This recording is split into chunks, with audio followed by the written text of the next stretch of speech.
जय श्री राधे। वैशाख महात्म 7वां अध्याय।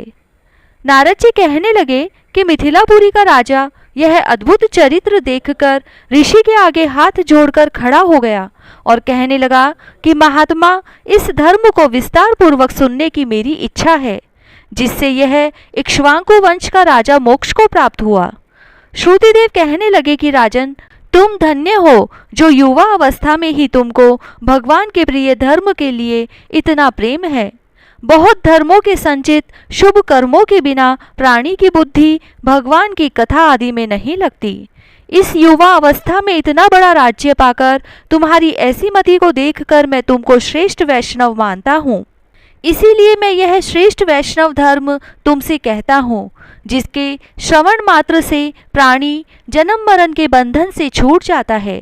जैसे प्रत्येक मनुष्य के लिए शौच, स्नान, संध्या तर्पण आदि नित्य नियम कर्म है, वैसे ही वैशाख मास के भी कुछ कर्म है। वैशाख धर्मों के समान कोई धर्म नहीं है। जो कोई इन धर्मों को नहीं करता उसको स्वर्ग प्राप्त नहीं होता।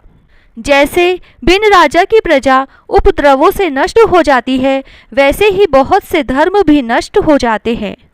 वैशाख मास के धर्म जैसे जल का घड़ा देना, प्याऊ लगाना, मार्ग में छाया करना, जूता, खड़ाऊ, छतरी तथा पंखा दान करना, श्रम को दूर करने वाले गोरस का दान, बावड़ी, कुआं, तालाब तथा धर्मशाला आदि बनवाना, नारियल, ईख, कपूर और कस्तूरी आदि का दान करना, चंदन आदि सुगंधित द्रव्य, शैया, खाट, आम और दूसरे फल पुष्प, सायकाल समय शरबत, पूर्णिमा के दिन सब तरह के अन्न पान का दान करना, चैत्र की अमावस्या को करील का दान करना, सूर्योदय से पहले प्रतिदिन स्नान करना, भगवान का पूजन करना, कथा सुनना, गाय को घास डालना, ब्राह्मणों के चरण धोना, गुड़, सोंठ, आंवले का दान, यात्रियों की सेवा।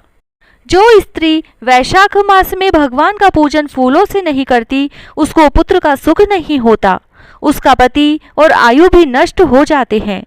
इस मास में भगवान विष्णु, लक्ष्मी और अपने पार्षदों के साथ इस पृथ्वी पर लोगों के घर में जाकर उनकी परीक्षा करते हैं।